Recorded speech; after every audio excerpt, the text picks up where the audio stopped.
Hello friends, सबसे पहले तो आप सबको अस्सलाम वालेकुम, नमस्ते। मैं हूं नरजी, आप सबका फिर से एक बार बहुत बहुत स्वागत करती हूं मेरी चैनल में। सो गाइस, आज के इस वीडियो में मैं आप लोग को यही बताऊंगी कि टाइप्स ऑफ आईबी फ्लूइड्स कितनी टाइप्स की है, साथ साथ में उसका कंपोजिशंस, उसकी डोजेस और उसकी यूजेस के बारे में इस वीडियो में मैं आप लोगों को बताऊँगी। सबसे पहले देखते हैं कि हमारी जो फ्लूइड्स है या जो भी स्लाइन है वो कितनी टाइप्स की है। सबसे पहले आता है एनएस का मतलब होता है नॉर्मल स्लाइन। सेकंड में आता है डीएनएस का मतलब होता है डेक्सट्रोज नॉर्मल स्लाइन। 3 नंबर में आता है आरएल का मतलब होता है रिंगल लैक्टेट सॉल्यूशंस। 4 नंबर में आता है डेक्सट्रोज D5 D10 D25। इसके साथ साथ 5 नंबर में आता है मैनिटोल सॉल्यूशंस, जो होता है मोस्टली हम डायूरेटिक्स में यूज़ करते हैं। आप सबसे पहले बात करते हैं एनएस के बारे में। एनएस का फुल फॉर्म है नॉर्मल स्लाइन, जिसकी कंपोजिशंस है कंटेन 0.9% सोएट by volume NaCl in each 100 ml solutions.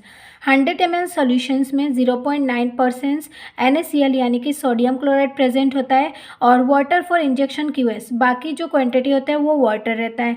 इसके अगर डोजेस के बारे में बात करें, 3 to 4 बॉटल्स इन 24 आवर्स, 3 से 4 बॉटल्स हम किसी भी पेशेंट को 24 आवर्स में दे सकते हैं।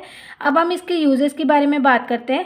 यूज़ इन डिहाइड्रेशन, किसी की बॉडी में अगर फ्लूइड्स की कमी हो रही है, वाटर की कमी हो रही है, तो उस कमी को पूरा करने के लिए क्या किया जाता है, एनएस दिया जाता है। सेकंड में आता है यूज़ इन हाइपोनेटीमिया के कंडीशंस में भी किसी भी पर्सनस को एनएस दिया जाता है। फिर अगला पॉइंट है यूज़ फॉर वुंड वॉशिंग मतलब किसी की बॉडी में अगर घाव वगैरह होता है तो उस कंडीशंस में क्या किया जाता है, एनएस की यूज़ किया जाता है। और साथ साथ में जैसे आप लोगों ने देखा ही होगा, किसी भी पर्सन के अगर एक्सीडेंट होता है और किसी भी एरिया में कट लग जाते हैं, वहाँ पे धूल मिट्टी आ जाता है, तो उस धूल मिट्टी को भी साफ करने के लिए एनएस की यूज़ किया जाता है। अब अगला पॉइंट्स आता है use for dilute concentration for injection. ठीक है, जो भी injection as a powder form में रहता है तो उसको डाइल्यूट करने के लिए क्या किया जाता है, एनएस की यूज़ किया जाता है।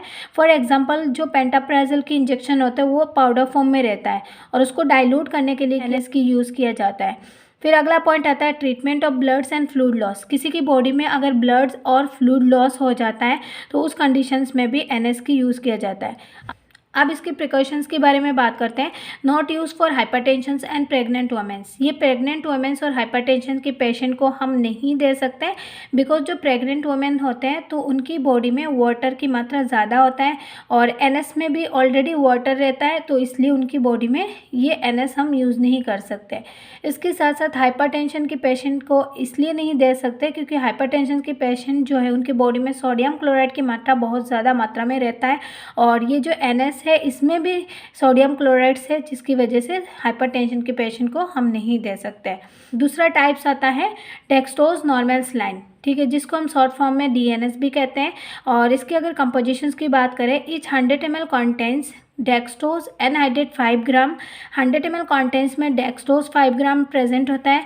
सोडियम क्लोराइड 0.9 ग्राम प्रेजेंट होते हैं और वाटर फॉर इंजेक्शन क्यूएस, बाकी वाटर फॉर इंजेक्शंस रहते हैं। अब हम इसके यूज़ के बारे में बात करते हैं। इसका यूज़ है यूज़ फॉर डिहाइड्रेशंस। इसका मतलब किसी की बॉडी में अगर वाटर की कमी हो रही है तो उस कमी को पूरा करने के लिए हम क्या करते हैं, डीएनएस देते हैं। फिर बाद में है यूज़ इन हाइपोग्लाइसीमिया। इसका मतलब किसी की बॉडी में अगर ग्लूकोज की लेवल कम है तो उनकी बॉडी में ग्लूकोज की लेवल को इंक्रीज़ करवाने के लिए हम क्या करते हैं, डीएनएस को देते हैं। 3 नंबर में आया टू ट्रीट इंसुलिन शॉक। अगर किसी की बॉडी में इंसुलिन की मात्रा ज़्यादा हो रहा है और ग्लूकोज की मात्रा कम हो रही है तो उस कंडीशंस में भी हम क्या करते हैं, डीएनएस को देते हैं। फिर 4 नंबर में आया for fulfilment of the fluids loss in accident. ठीक है, अगर एक्सीडेंट के दौरान किसी की बॉडी से ज़्यादा ब्लड लॉस हो जाता है तो उसके साथ साथ हमारी क्या होता है, वाटर की भी लॉस होती है, तो उस कंडीशंस में हम क्या करते हैं, किसी भी पेशेंट को डीएनएस देते हैं। अब इसका प्रिकॉशंस के बारे में बात करें कि किन किन पेशेंट को हम डीएनएस नहीं दे सकते। Avoided in diabetics and heart patient.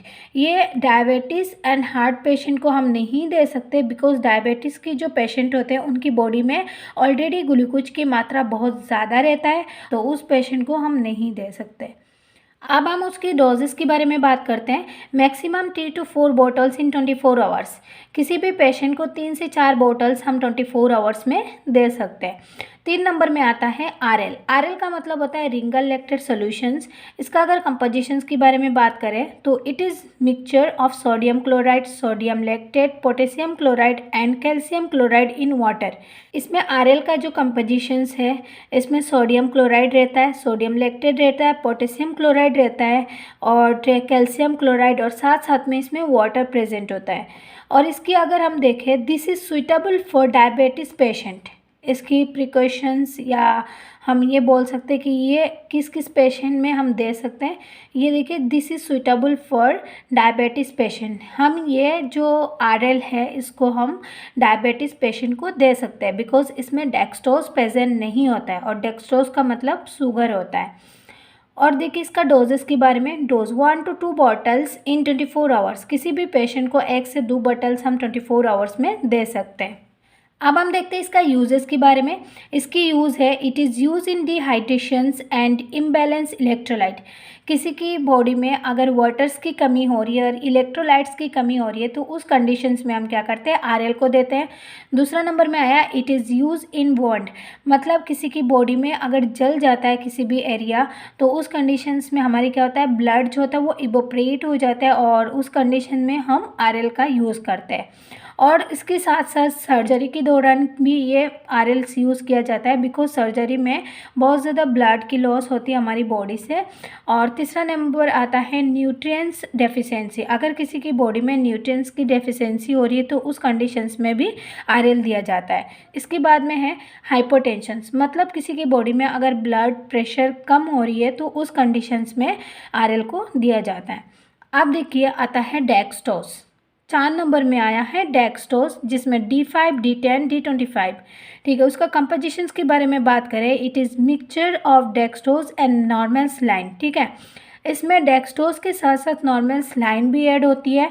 और इसका अगर D5 के बारे में देखें तो each 100 ml contains 5 gram dextrose water for injection QS. ठीक है, इसमें 100 ml कॉन्टेंस में 5 ग्राम डेक्सट्रोज प्रेजेंट होता है और बाकी जो हमारा होता है वो वाटर प्रेजेंट होते हैं। अब देखते हैं D10। D10 में क्या है, etch 100 ml contains dextrose 10 gram and water for injection QS. इसमें 100 ml में क्या होता है, डेक्सट्रोज 10 ग्राम रहेगा और बाकी सब क्या होता है, हमारी वाटर रहेगा। फिर बाद में आता है D25, जिसमें है etch 100 ml contains dextrose 25 gram water for injection QS. Dextrose 25 ग्राम रहेगा और बाकी सब क्या होता है, वाटर रहता है। अब हम इसके यूजेस के बारे में बात करते हैं। इन वीकनेस ड्यू टू डिसीज। ठीक है, किसी की बॉडी में डिसीज़ के दौरान अगर वीकनेस फील हो रहा है तो उस कंडीशंस में D5, D10, D25 उनकी बॉडी की कंडीशंस के अकॉर्डिंग दिया जाता है। फिर बाद में आता है डिजीनेस फॉर एनर्जी। बहुत सारे पर्सन्स ऐसे होता है जो वीकनेस फील होता है तो वीकनेस के दौरान उनके चक्कर आ जाता है, तो उस कंडीशंस में भी हम क्या करते हैं, डेक्सट्रोज को देते हैं। और बाद में आया है डिहाइड्रेशंस। ठीक है, किसी की बॉडी में अगर वाटर की कमी हो रही है तो उस कंडीशंस में भी हम क्या करते हैं, डेक्सट्रोज देते हैं। फिर बाद में इसकी डोजेस के बारे में बात करते हैं। 3 to 4 बॉटल्स इन 24 आवर्स। 3 से 4 बॉटल्स हम 24 आवर्स में किसी भी पेशेंट को दे सकते हैं। अब आता है 5 नंबर्स में हमारा मैनिटोल। मैनिटोल जो होता है वो मोस्टली डायूरेटिक्स में यूज़ किया जाता है। डायूरेटिक्स का मतलब क्या होता है, this medicine which increase the productions of urine in body. हमारी बॉडी में जो यूरिन के आउटपुट की कैपेसिटी है उसको इंक्रीज कर देता है। और इसके अगर कंपोजिशंस की बात करें तो इच 100 ml सॉल्यूशंस कंटेन 20 ग्राम मैनिटोल्स। 100 ml सॉल्यूशंस में 20 ग्राम मैनिटोल्स प्रेजेंट होता है। इसकी यूजेस की बात करें, यूज़ इन एडिमा। किसी के हाथ पैर में जैसे कि सूजन आ जाता है, वहाँ पे वाटर जम जाता है तो उस वाटर को बाहर स्क्रीट आउट करवाने के लिए एज अ यूरिन के दौरान हम क्या करते हैं, मैनिटोल को यूज़ करते हैं। दूसरे में आए यूज़ टू ट्रीट ओलिगोयूरिया। मतलब हमारी बॉडी से अगर यूरिन आउटपुट सही से नहीं हो पा रहा है, कम हो रहा है, तो उस कंडीशंस में मैनिटोल दिया जाता है यूरिन के आउटपुट को इंक्रीज़ करने के लिए। फिर बाद में आता है use as a diuretics. Diuretics का मतलब वही हो गया हमारी बॉडी से यूरिन आउटपुट को इंक्रीज़ करना। और सो गाइस, आज की इस वीडियो में मैंने आप लोग को यही बताया कि टाइप्स ऑफ आईबी फ्लूइड्स कितनी टाइप्स की है, उसका कंपोजिशंस क्या है, उसके यूजेस क्या है। मिलते हैं अगले वीडियो में, तब तक के लिए बाय बाय, थैंक यू।